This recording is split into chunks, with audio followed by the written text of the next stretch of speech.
This Tuesday, June 13, marked BTS's 10-year anniversary. It's no exaggeration to say that they've become one of the biggest and most iconic boy bands in the world, sweeping music charts and awards and speaking at the UN. To look back on the boys' journey, we have our culture correspondent, Song Yoo-jin. Welcome back, Yoo-jin. Great to be back, Dami. So, Yoo-jin, let's travel back in time to their debut, right? What makes BTS more interesting and special is that their success didn't happen overnight, right? Right, you're definitely right, Dami. The boys' journey hasn't been always plain sailing. So when we travel back in time, when the boys released their debut track, No More Dream in 2013, they weren't signed with one of the big three record companies in Korea, known for producing hit K-pop groups since the 1990s.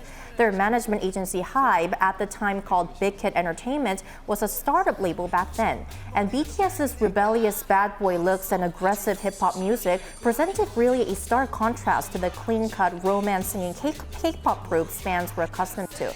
So they didn't really see immediate success. The song No More Dream debuted at 84th out of 200 on the Korean government-run Kawon Music chart. I still remember them looking all young and hip-hoppy back in the days. Right. Now, actually, looking back, it did take several years for BTS to become a household name, even here in South Korea, right? Then how and when did BTS rise to stardom? Well, to first talk about how it was actually social media that helped the boys rise to stardom, not only in Korea but around the world. Even BTS's producer Bang Si-hyuk acknowledged that it was social media that played a really big role in increasing the group's popularity. But experts I talked to said BTS's step-by-step efforts over the years led to where they are today. And even before their debut, they were talking with their fans. They always showed like insight into who they are. They always had their, nowadays we see Jungkook going on a live stream with 10 million people, and back then they were doing it for like just a few people on YouTube. But it's always been that way. So the boys were one of the very first K-pop artists to go on Twitter, so this not only really expanded their reach both at home and abroad, they also fostered a really deep, loyal connection with their fans, which we know as the ARMYs. But honestly, Yoo-jin, I don't think the buzz would have lasted long without good music to begin with. As a BTS ARMY myself, I've always found the music, especially the lyrics, very motivating. You're right, Dami. I also think BTS's music is really special, and one of the main reasons is because unlike most hit K-pop songs that are produced by hit music composers, BTS members actually actively contributed as songwriters and producers from when they first debuted. But you become a voice of a generation because you really put yourself out there, you put music out there that is very both personal and relatable. Like that's what makes a great pop song or a great, popular hit. So every person can listen to it and feel, oh, I feel that way. But to really specifically point out one song, it was when the boys dropped their hit song, I Need You, in 2015, that they really started gaining more recognition both at home and abroad. And this was actually the very first song that BTS won trophies at music shows in Korea. And I Need You, in terms of music style, was kind of like a shift away from the rebellious, schoolboy-like hip-hop songs that they've pursued since their debut. And it was something of a more lyrical and trendier music style. And from this point, BTS started talking more about their personal struggles, such as the uncertainties and insecurities that they are facing as young people, and the importance of loving yourself. And I think that this content and this lyrics really resonated with ARMYs around the world. Their songs and dances are really cool, and it's just great to see the strong bond between the members.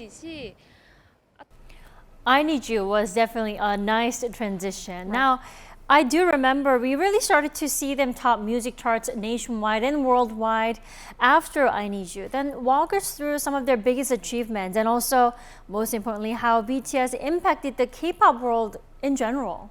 Well, BTS obviously made a lot of achievements, but to talk about one of the most important things that they've achieved, they became the first Korean artist to top the mainstream Billboard Hot Singles 100 chart, and also the first Asian to rank #1 on the Billboard 200. And out of the 15 non-English albums that topped the Billboard 200, 6 are from BTS. And they also became the very first Asian singers to be named the American Music Awards Artist of the Year. And these achievements really paved the way for other K-pop artists to shine on the global stage. BTS has brought K-pop into the mainstream. K-pop used to be a niche music loved by enthusiasts, but it's now become a universal genre enjoyed worldwide like Latin or British pop.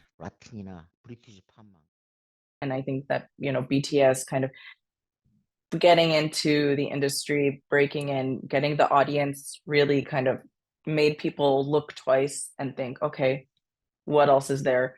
How do we, we love BTS. Can we look at the other groups under their labels? And we see, And it's not just BTS. Nowadays, we're seeing a lot more Korean acts entering overseas music markets, namely New Jeans, Stray Kids, 50-50, you name it, right? Right. And in celebration of their 10th anniversary of BTS, there's a huge festival going on here in Seoul, right? Let's talk about that. Yes, Dami, I actually visited the site myself, and so Seoul City and BTS's management agency HYBE have teamed up for BTS's annual BTS Festa, and this is an annual event that celebrates BTS's debut with their fans from all around the world. And this year's edition, because it's the 10th anniversary, has reached unprecedented heights. So from Monday, which was June 12th, 8 landmarks across Seoul, including Seoul Island, Namsan Seoul Tower, Seoul City Hall, Dongdaemun Design Plaza, and World Cup Bridge are lit up each evening in purple, which is BTS's official color.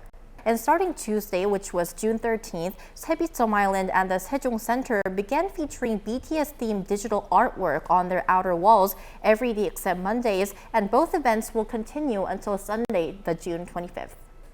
Right, I should definitely check it out myself before they come to an end. Right, Tommy, you must visit because, as you mentioned before, you're in Army, and when I visited there were packs of armies all around the world, so you won't regret it. All right, I'll tag along. All right, Yoo-jin, thank you for your wrap-up today. My pleasure.